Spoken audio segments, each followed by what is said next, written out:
हदीस पढ़ेंगे जी आज हम 10वीं और 11वीं। बिस्मिल्लाहिर्रहमानिर्रहीम। 11वीं और 12वीं। बिस्मिल्लाहिर्रहमानिर्रहीम। अन अबी हुरैरता रज़ियल्लाहु अन्हु क़ाल जाअ रजुलुन इला रसूलिल्लाहि सल्लल्लाहु अलैहि वसल्लम फ़क़ाल या रसूलल्लाह मन अहक़्क़ुन नासि बिहुस्नि सहाबती क़ाल उम्मुक क़ाल सुम्म मन क़ाल सुम्म उम्मुक क़ाल सुम्म मन क़ाल सुम्म उम्मुक क़ाल सुम्म मन क़ाल सुम्म अबूक। बुखारी और मुस्लिम दोनों की रिवायत है अबू हुरैरा रज़ियल्लाहु अन्हु से कि एक आदमी आया रसूलुल्लाह सल्लल्लाहु अलैहि वसल्लम के पास और बोला, ए अल्लाह के रसूल, कौन है सबसे ज़्यादा हक़ रखने वाला इंसानों में से मेरे हुस्न सोहबत, हुस्न सलूक, मेरे हुस्न सलूक और हुस्न सोहबत का सबसे ज़्यादा हक़ रखने वाला कौन है इंसानों में से? आपने फरमाया तुम्हारी माँ। उसने कहा उसके बाद कौन? आपने फरमाया उसके बाद भी तुम्हारी माँ। उसने कहा उसके बाद कौन? आपने फरमाया उसके बाद भी तुम्हारी माँ। उसने कहा उसके बाद कौन? आपने फरमाया उसके बाद तुम्हारा बाप। तो हुस्न सलूक सबसे करीबी रिश्ते से शुरू होते हैं। ये होता है वो हुस्न सलूक जो ईमान से फूटे, जो खुदा को बिन देखे मानने से फूटे और जो हकीकी अखलाक हो। एक है आर्टिफिशियल अखलाक। आपको पता है उसकी तरतीब क्या है? उसकी तरतीब ये है कि जितना कोई दूर का हो उतना ज़्यादा उसके साथ हंस कर मिलें, ठीक है, और जितना कोई करीब का हो उतना ज़्यादा उससे बदसलूकी से मिलें, और सबसे बढ़कर अपने वालिदैन बहन भाई। उसकी वजह क्या है? कहते हैं वजह ये है कि आपका जो असल हुस्न है किरदार का, वो आप उस पर खुलता है जो आपके सबसे करीब हो। ये जो मुस्कुराहट सजा लेना ना आर्टिफिशियल, ये बाहर आप इसलिए कर लेते हैं कि थोड़ा सा वक्त है, यानी अपने ऊपर एक हालत तारी कर लेना जो कि मुनाफ़िक़त है, तो वो आप बाहर कर लेते हैं। तो ये एक आर्टिफिशियल अखलाक है। और आप ये नबी सल्लल्लाहु अलैहि वसल्लम ने बाकायदा क़यामत की निशानियों में से जो अलामात सुग़रा हैं, क़यामत की छोटी निशानियाँ, जितनी भी निशानियाँ हैं छोटी ही निशानियाँ हैं, सवाए 10 बड़ी निशानियों के वो ख़ास हैं। इसका मेरा ख़्याल जिक्र किया था पिछली बार हमने। अच्छा, तो उनमें से एक बाकायदा नबी सल्लल्लाहु अलैहि वसल्लम ने ये किया है और उलमा ने इसको दलाइल नबूवत से गिना है कि ऐसे एक हालात की पेशन गोई करना, सवाए ये कि अल्लाह उसको बताता हो, वैसे क्या सूरत हो सकती है। फरमाया कि अदना सदीक़हु व अक़सा अबाहु, एक रिवायत में वो अक़सा अख़ाहु, अपने दोस्त को करीब करेगा और अपने बाप को दूर करेगा आदमी। एक दूसरी रिवायत में अपने दोस्त को करीब करेगा और अपने भाई को दूर करेगा, ठीक है। तो वो ये है कि बाहर जो है वो बहुत अच्छा है, घर में आकर फिर देखो फटता कैसे है, और उसके अखलाक जो हैं उनका मुज़ाहरा उसी वक्त होता है जब वो घर में आता है। तो यहाँ क्या है, यहाँ पर अखलाक नहीं है। अखलाक कहाँ होता है? अखलाक मार्केट में होता है, ठीक है। ये यहूदी का अखलाक हमेशा ही वो अपने गाहक के साथ बहुत ही अच्छा होगा। क्यों भाई? यहूदी कादियानी दो हैं, ये बहुत इनकी खसलतें मिलती हैं। बहुत अच्छे जो है ना ये बिज़नेस में होंगे। वो कहते हैं ये बिज़नेस के कामयाब होने का एक तरीक़ा है। तीसरा, इनके साथ बनियाँ भी शामिल कर लें आप। तो मतलब ये इसको क्या कहते हैं? इसको कहते हैं कारोबारी अखलाक। ये वो अखलाक नहीं है जिसका अंबिया ने जिक्र किया है। वो किसके साथ होता है भाई? बिज़नेस में आपको तमा है ना, कोई बॉस के साथ आप अखलाक नहीं करेंगे, ना करें, फिर देखें होता क्या है। तो बॉस के साथ तो अखलाक होना है। अम्मा के साथ, अम्मा जिसके साथ बदतमीज़ी करने के बावजूद उसका दिल आपके लिए होगा, उसके साथ अखलाक कहाँ नज़र आएगा? अम्मा के साथ, बॉस के साथ नहीं। वो जो गाहक आपके साथ बैठा है उसको आप इतनी ज़्यादा, इतनी जाली मुस्कुराहट होती है वो जो गाहक के साथ होती है, तो वो असल नहीं है। तो इसका ये है आला क़द्रों वाला अखलाक, ये अम्बिया का सिखाया हुआ अखलाक, ये इलाही जो शरीयत के अखलाक होते हैं वो बिल्कुल और है। उसकी असल बुनियाद होती है कि वो मफाद पर कायम नहीं होता है। ये दूसरा अखलाक है, वो मफाद पर कायम होता है। तो इसकी तरतीब उलट है, ठीक है। जो अम्बिया वाला अखलाक है वो घर से शुरू होगा, वो माँ बाप से शुरू होगा, वो बहन भाइयों से, बीवी बच्चों से शुरू होगा। और जो आर्टिफिशियल मादा परस्तों का अखलाक है, अम्बिया के मुनकरों का दिया हुआ अखलाक है, क्योंकि कामयाबी उनको भी चाहिए, उन्होंने भी एक पूरी साइंस डेवलप की है कामयाबी की। उसका तरीक़ा यह है कि वो बाहर से शुरू हो जाए। जितना कोई जिसके साथ आपने कैजुअली डील करना हो उतना ज़्यादा उसके साथ आप अखलाक से मिलते हो। उससे जाने का अखलाक होता है ये प्लास्टिक का अखलाक जो है ना, वो आपने यूँ रखा होता है यहाँ पे, वो थोड़ा सा उसको खींचते हैं, वो यहाँ पर आ जाती हैं बच्चें, तो वो जनाब अखलाक अखलाक अखलाक करके जैसे ही आप घर में आते हैं वो प्लास्टिक जो है वो बाहर रह जाती है और अंदर का इंसान वो निकल आता है। तो ये मतलब अम्बिया की ने जो चीज़ें बताई हैं, मतलब असल इंसान वहाँ से निकलता है, असल इंसान की पैदाइश अम्बिया ने करवाई है, मतलब ये एक हकीकत है। तो इसकी ये चोटी एक क्लाइमेक्स है, कहा कि सबसे ज़्यादा जिसके साथ इतना भला हो, इस कदर में खूबसूरती से उसके साथ पेश आऊँ, कौन है? वो कहना तुम्हारी माँ।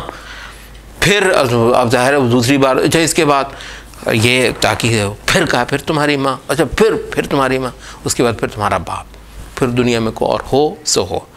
तो ये मतलब यहाँ पर आप ये देख लीजिए कदरें और ये जो कुदरती रवैये, ये इबादत है। मतलब माँ बाप के साथ अच्छा होना ये इंसान की अपनी फितरत का भी तकाज़ा है। लेकिन देखें, और इस्लाम जो है फितरत के अलावा और भी है कुछ, इस्लाम फितरत ही तो है, फितरत ही का दिन है। तो वही फितरत जो आपके अंदर से फूटती है वही चीज़ आसमान की वही में भी आती है और उसी को इबादत भी बना देती है।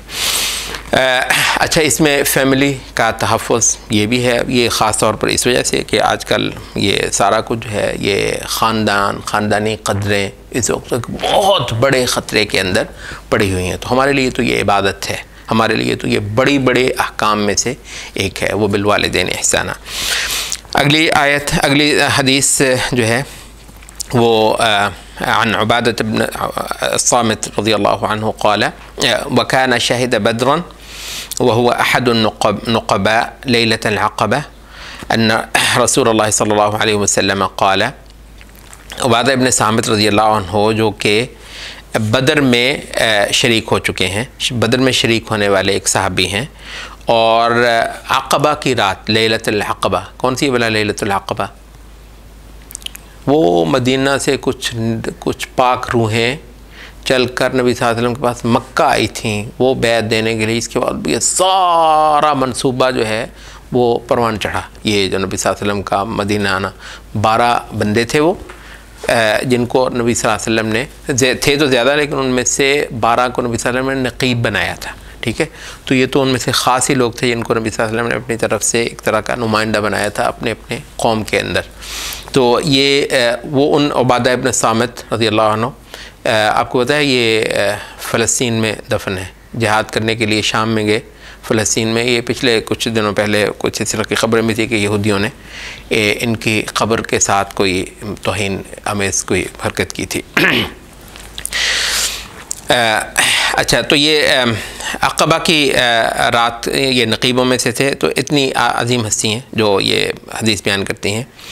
क़ाला, वो उबादा इब्न सामित के नबी सल्लल्लाहु अलैहि वसल्लम ने फरमाया, जबकि वहौलहु इसाबतुन मिन अस्हाबिही, इसाबा कहते हैं एक जत्था, एक गिरोह। नबी सल्लल्लाहु अलैहि वसल्लम ने फरमाया जबकि आपके नज़दीक आपके सहाबियों का एक जत्था था, इर्द गिर्द बैठा हुआ था।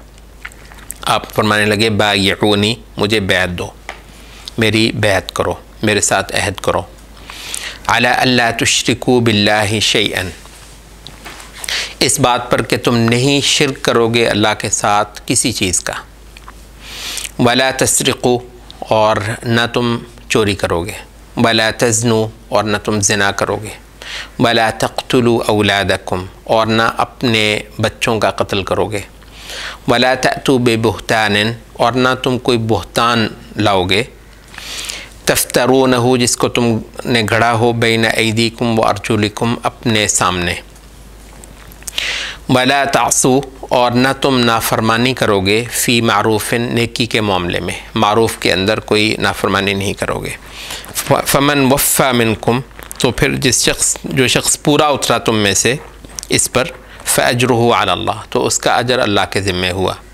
वमन असाब मिन ज़ालिका शैअन, और अलबत्ता जो इसमें से किसी बात की खिलाफ वर्जी कर बैठा, फ़ऊक़िबा, तो उसको सज़ा दी गई, फ़िद दुनिया, दुनिया में, फ़हुवा कफ़ारतुन लहू, तो वो उसके लिए कफ़ारा हो जाएगा। वमन असाब मिन ज़ालिका शैअन, और जिसने इसकी में से किसी बात की खिलाफ वर्जी की, थुम्मा सतरहुल्लाह, फिर अल्लाह ने उसका पर्दा रखा, फ़हुवा इलल्लाह, तो वो अल्लाह की तरफ है या वो अल्लाह पर छोड़ा हुआ है। इंशाअ अफ़ा अन्हु, अगर चाहे तो उसको मुआफ़ फरमा दे, व इंशाअ आक़बहु, और अगर चाहे तो वो उस पर सज़ा दे दे। फ़बायअनाहु, तो हमने आपको बैअत दी, हमने बैअत की आपकी सल्लल्लाहु अलैहि वसल्लम अला ज़ालिका, इस पर। ये भी बुखारी और मुस्लिम दोनों की हदीस है। अच्छा, हम क्योंकि बड़े बड़े वाजिबात और बड़े बड़े मुहर्रमात, दीन की ना एक कुल्ली तस्वीर जिसमें आ जाए और दीन की मोटी मोटी बुनियादें आपके हाथ में आ जाएं, तो हम उन चीज़ों को पढ़ रहे हैं यहाँ पे। अच्छा, नबी सल्लल्लाहु अलैहि वसल्लम ने बैत जो है वो ली है मुख्तलिफ़ लोगों से, मुख्तलिफ़ मज़मून की। यानी एक तो बैत इस बात की थी कि एक आदमी इस्लाम कबूल करता है, शिर्क से ताइब होता है और नबी सल्लल्लाहु अलैहि वसल्लम को अपना पेशवा, अपना हादी, अपना रहनुमा और हिदायत का वाहिद सोर्स, हिदायत का वाहिद सरचश्मा कबूल करता है। इसको इस्लाम की बैत कहा जाता है। ठीक है, तो ये तो नबी सल्लल्लाहु अलैहि वसल्लम आम लोगों से लेते थे। अलबत्ता उसके बाद फिर मखसूस बैत, मुख्तलिफ़ लोगों से मुख्तलिफ़ मज़मून की बैत लेना नबी सल्लल्लाहु अलैहि वसल्लम से आता है। ये जो एक बैत आपने वो ली थी लैलतुल अक़बा, यहाँ पर भी मुल्ला अली क़ारी इस हदीस की शरह में कहते हैं कि इस हदीस को पढ़ने के दौरान बाद वक़्त आदमी को ये शुबा पड़ता है कि शायद ये लैलत शब अक़बा का ज़िक्र है, हालांकि वाक़या अक़बा का नहीं है। ये बैत नबी सल्लल्लाहु अलैहि वसल्लम ने मदीना में सहाबा से ली, ये अक़बा का नहीं। अक़बा में थी कि जी तुम जो है वो फ़िल्मनशत वल मकरा के खुशी की हालत में भी और नाखुशी की हालत में भी हर सूरत तुमने इताअत और फरमाबरदारी करनी है, और ये कि तुमने रसूलुल्लाह सल्लल्लाहु अलैहि वसल्लम का दिफ़ा करना है हर ऐसी बात से जिससे तुम अपने बीवी, अपने बच्चों और अपने आप का दिफ़ा करते हो। ठीक है, तो ज़ाहिर है उसका मज़मून और था। तो ये सारी बैतें जो हैं वो मखसूस बैतें हैं, और वो नबी सल्लल्लाहु अलैहि वसल्लम ने अपने उन सहाबा की हैसियत, मकाम देखकर उनसे बैत ली। आपको पता है बाज़ सहाबा, सारे सहाबा से नहीं, बाज़ सहाबा से नबी सल्लल्लाहु अलैहि वसल्लम ने इस बात की भी बैत ली कि वो किसी से कुछ नहीं मांगेंगे, किसी से सवाल नहीं करेंगे। ये नहीं कि ये मांगने मतलब है पैसे रुपए के हवाले से, कुछ किसी से तकादा नहीं करेंगे। और उन सहाबा में से आता है कि वो बूढ़े भी हो गए और ये हालत होती थी कि कभी घोड़े पर चढ़े हुए हैं और हाथ से कोड़ा गिर गया तो बिल्कुल पास खड़े हुए बंदे को भी नहीं कह रहे यार पकड़ाना ज़रा, उतरते हैं और उतर कर ख़ुद उठाते हैं। नबी सल्लल्लाहु अलैहि वसल्लम ने मतलब स्टैंडर्ड्स ही हैं ना नबी सल्लल्लाहु अलैहि वसल्लम ने।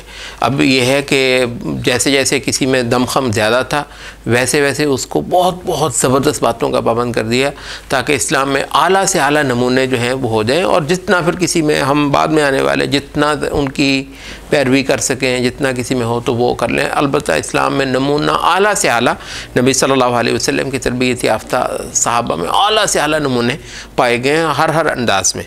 तो इस वजह से ये सारी जो बैतें हैं ये मखसूस बैतें। एक जो बैत है, जो आम बैत है, वो वही है जिसको हम इस्लाम की बैत कहते हैं। यहाँ पर एक मसला, उसकी हम तफसील में यहाँ पर नहीं जाएंगे, वो है बैत का मसला। जो असल ये है कि बैत रसूलुल्लाह सल्लल्लाहु अलैहि वसल्लम ने ही ली है, अच्छा, उसके बाद जो बैअत का जो मामला मुसलमानों में मारूफ़ रहा है वो ये है कि मुसलमानों का खलीफा, या फिर जब खिलाफत कमज़ोर होगी और उसके बाद इलाक़ाई उमरा जो हैं वो खलीफा के नायब या कायम मकाम के तौर पर होने लगे, तो फिर उनकी बैअत, मगर हाकिम की बैअत। तो एक तो है रसूलुल्लाह सल्लल्लाहु अलैहि वसल्लम के हाथ पर बैअत, उसके बाद जो मुसलमानों में मारूफ़ हैं वो हाकिम की बैअत है। ठीक है, इसके अलावा मुसलमानों में कोई ऐसा बाकायदा अमल जो बैत करने का तुमने बैत नहीं की वो नहीं है। अच्छा, वो जो हदीस एक मशहूर है कि जो बंदा मरा और उसके गर्दन में कोई बैत ना हुई तो वो जाहिलियत की मौत मरेगा, तो वो भी दरअसल कौन सी बैत है? वो वही बैत है जो इस मुसलमानों के इज्तिमाई नज़्म की बैत होती है, जिसको असल में अमीरुल मोमिनीन, खलीफा या उसका कायम मकाम किसी न किसी हैसियत में हो, जैसे किसी इलाक़े का जो है मुसलमानों का हाकिम अमीर हो गया, तो उसको हम कहते हैं कि जी हाँ, इज्तिमाई नज़्म के बग़ैर अगर आपका ख़्याल है कि महज नमाज, रोज़ा और ज़िक्र अज़कार जो हैं इससे वो खुदा का वो पूरा तकाज़ा जो तुमसे था वो हो गया, तो ये गलत है। बल्कि नमाज, रोज़ा, हज, ज़कात के साथ साथ तुमने मुसलमानों के एक इज्तिमाई अमल का भी हिस्सा बनना है, जिसमें करोड़ों इंसानों की क़ुव्वत कंसोलिडेट होकर एक जगह मुज्तमे होती है और बातिल का मुँह तोड़ती है। ऐसी एक क़ुव्वत बनना जो है वो ज़रूरी है। तो ये दो बैतें बिलउमूम हमें दीन के अंदर मिलती हैं, ये चीज़ बिल्कुल मालूम है इस्लाम की। एक नबी सल्लल्लाहु अलैहि वसल्लम की बतौर रसूल आपकी बैत करना मुसलमानों का, और एक नबी सल्लल्लाहु अलैहि वसल्लम के बाद खलीफतुल मुस्लिमीन या उसका जो भी कोई कायम मकाम किसी न किसी हैसियत में हो सकता है उसकी बैत करना। अलबत्ता ये है कि एक बैत है महज लुग़वी माने में। ठीक है, बैत का लुग़वी माना क्या है? महज किसी के साथ अहद करना, किसी को वादा देना, इसको बैत कहते हैं। ये बिल्कुल एक सिंबॉलिक है कि आपने हाथ में हाथ दे लिया, नहीं दिया, इससे कोई बड़ी बात नहीं। असल क्या है, बैत का मतलब है प्लेज। बैत का मतलब है एक बड़ा सोलम किस्म का एक इत्तेफाक किसी के साथ करना, अहद करना, कवनेंट। तो कवनेंट, अहद, मीसाक, इसको बैत कहते हैं। अच्छा, इस मैंने में एक बिल्कुल इसको बाकायदा शरई मसला बनाकर नहीं कि ये दीन की कोई ऐसी बात हो जिसने नहीं किया पता नहीं उसके हाथ से क्या छूटा हुआ है, और जिसने कर लिया उसने गोया दीन के किसी बाकायदा फ़र्ज़ पर और दीन के किसी बाकायदा मुकर्रर किए हुए अमल पर उसने अमल कर लिया, वो चीज़ नहीं। बल्कि एक महज एक ज़रूरत के तौर पर ये होता रहा है कि बहुत सारे मुरब्बी, बहुत सारे मुर्शिद, इरशाद करने वाले, लोगों का तज़किया करने वाले, वो जो है लोगों से बात चीज़ में लेते हैं, भाई तुमने मेरे साथ वादा करना है बेटा, कभी चोरी नहीं करनी। जी मैं वादा करता हूँ। बेटा कभी नमाज नहीं छोड़नी। जी उस्ताद जी कभी इंशाल्लाह मैं नमाज नहीं छोड़ूंगा। बेटा कभी वालिदैन की नाफरमानी। जी इंशाल्लाह मैं कभी नाफरमानी नहीं करूँगा। वादा हुआ, बिल्कुल वादा हुआ। तो ये क्या है, किसी उस्ताद, किसी मुरब्बी के साथ अहद करना करते नहीं हैं लोग। तो ये भी मुसलमानों में चला है। ये जो है तज़किया करने वाले, तरबियत करने वाले, तालीम देने वाले, और ये मुसलमानों के अंदर ये इदारा बहुत फ़ाल रहा है। अब आपको पता है ये इफ़रात और तफरीत, तो कोई चीज़ ऐसी है जिसके अंदर इफ़रात और तफरीत ना हो, आ जाए वो इंसानों के हाथ में, और उसमें इफ़रात और तफरीत ना हो, ये तो हो ही नहीं। अच्छी से अच्छी चीज़ का जो हशर करते हैं माशाल्लाह, वो तो फिर है। तो एक चीज़ है फ़ी असले ही उसके अंदर कोई ऐसी बुराई नहीं है, मगर वो अपनी बाज़ सूरतों के अंदर बहुत बहुत बुरी भी होती है। अब ये एक अलग कहानी, उसके अंदर हम नहीं जाएंगे, ठीक है। तो इसकी तफसील है बहुत सारी, कुछ और हम उसमें नहीं जाएंगे। तो अगर बैत भाई, ये जिसको इरशाद की बैत कहते हैं, अगर वो एक गैर रस्मी अंदाज़ की हो, उसको शरीयत का मसला ना बनाया गया हो। ये नहीं है कि मतलब पता नहीं फ़लाँ मसला मुझसे छूटा हुआ अभी तक मैंने नहीं किया, ये वो बात नहीं है। बल्कि ये है कि ये महज एक तालीम के अमल में आपने किसी उस्ताद को कोई अहद दिया है, तो इंशाअल्लाह अज़ीज़ उसमें कोई मसला नहीं है, वो शरीयत की कोई अमल बाकायदा नहीं था। अच्छा, तो यहाँ पर अब हम इसके मतन पे आ जाते हैं। तो यहाँ पर जो कुछ मोटी मोटी चीज़ें जिनका पाबंद नबी सल्लल्लाहु अलैहि वसल्लम ने किया और बाकायदा उस पर पुख्ता किया कि ये मुझे तुमने हर हाल में देनी है, तो वो क्या है? वो ये है कि एक तो अल्लाह ताला के साथ शिरक नहीं करना। दूसरा जो है वो चोरी नहीं करनी। चोरी जो है ये एक माली जुर्म है, शिर्क एक अक़ीदे का जुर्म है। अक़ीदे के अंदर जुर्म नहीं करना, मालियात के अंदर जुर्म नहीं करना, वला तज़्नु, और जिनसी अमाल के अंदर जुर्म नहीं करना, ठीक है, ये एक जिनसी जुर्म है। वला तक़्तुलू औलादकुम, और जो ये पीक है कि कत्ल करना, और फिर कत्ल में भी अपनी औलाद ही को कत्ल करना, जो कि जाहिलियत की एक रस्म थी कि वो अपने बच्चियों को दरगोर कर देते थे। तो उससे नबी सल्लल्लाहु अलैहि वसल्लम ने मुसलमानों को ताइब करवाया और उस पर पुख्ता करवाया। लेकिन यह है कि जो फ़ी नफ्से ही ये ज़िक्र है वो है कत्ल का, कि कत्ल फ़ी नफ्से ही एक जुर्म है। तो ये दरअसल गुनाहों के मुख्तलिफ जो है ना वो चैप्टर्स हैं।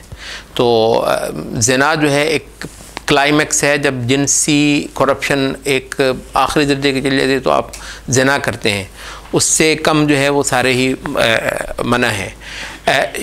जो अकायदी करप्शन है वो जब इंतहा पे चली जाती है तो आप शिर्क कर लेते हैं, मगर उससे कम के जो भी चीज़ें हैं वो दरअसल उसकी तरफ को आपको लेकर जाने वाली होती हैं, तो उनको रास्तों को ज़्यादा से ज़्यादा बंद करना होता है। तो इस वजह से बिदात से ही हम रोकते हैं ताकि शिर्क की नौबत न आ जाए।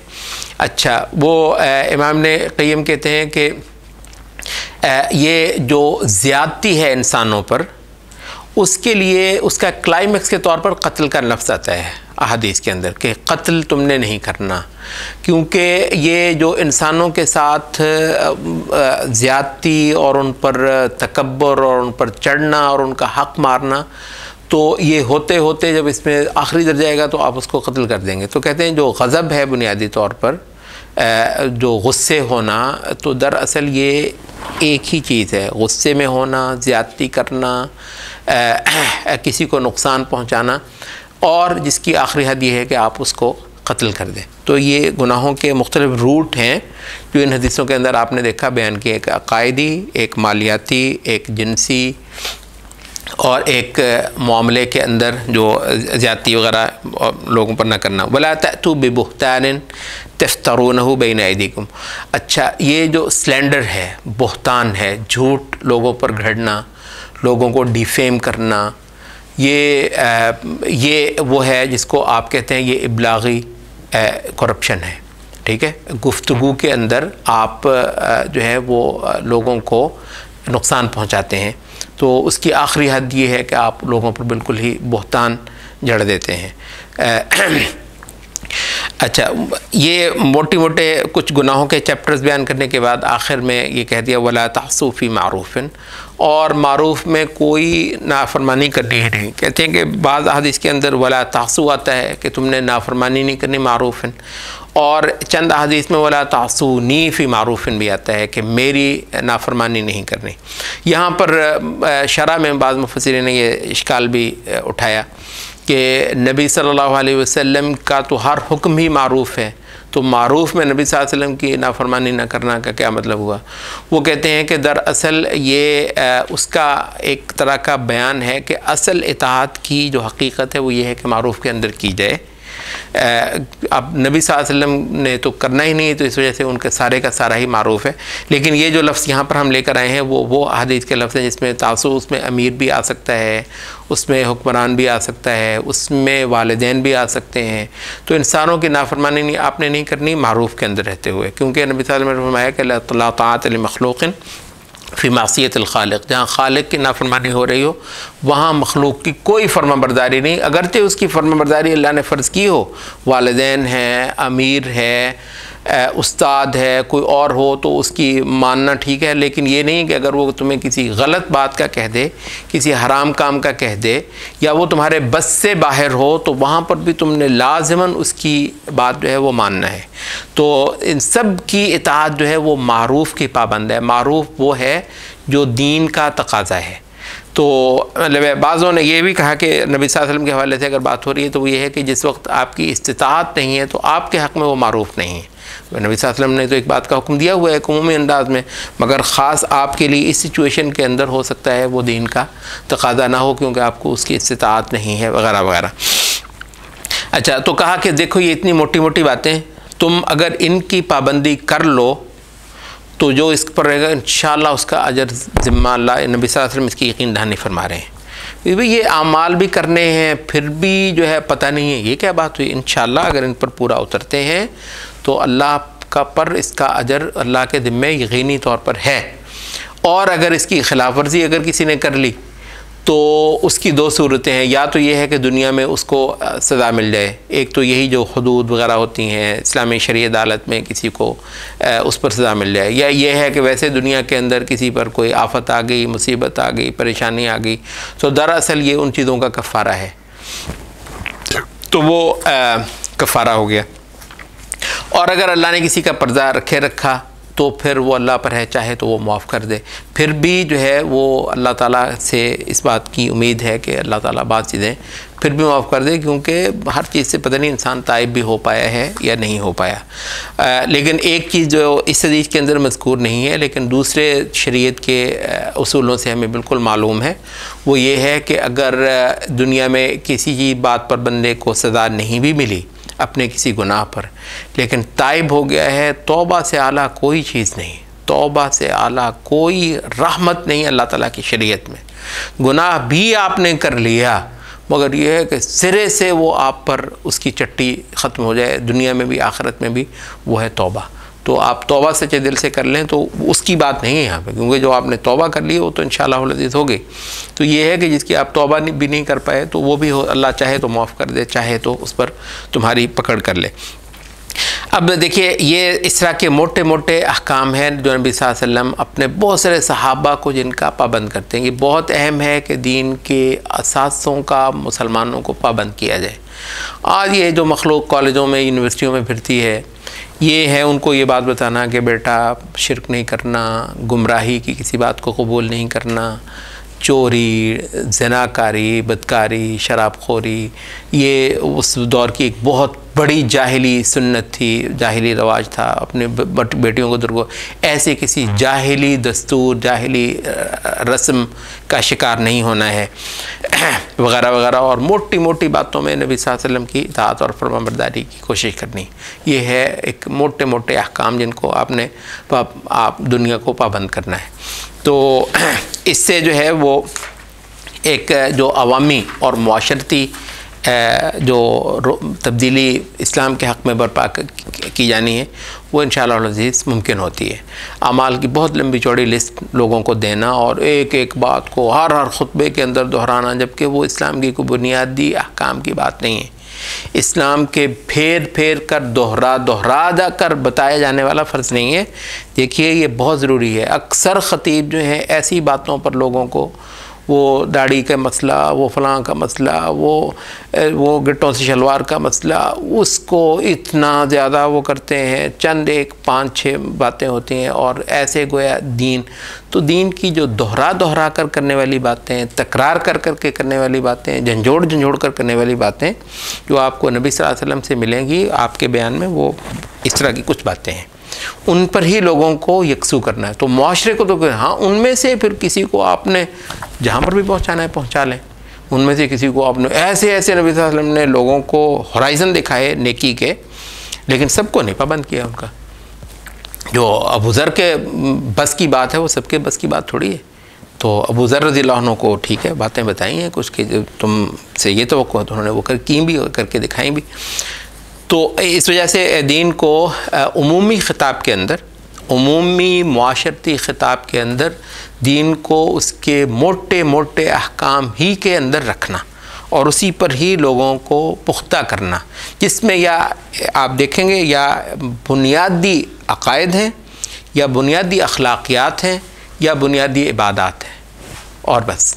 तो इंशाअल्लाह अज़ीज़ ये एक इस्लामी किरदार को जो है वो कायम करने के लिए ज़रूरी है।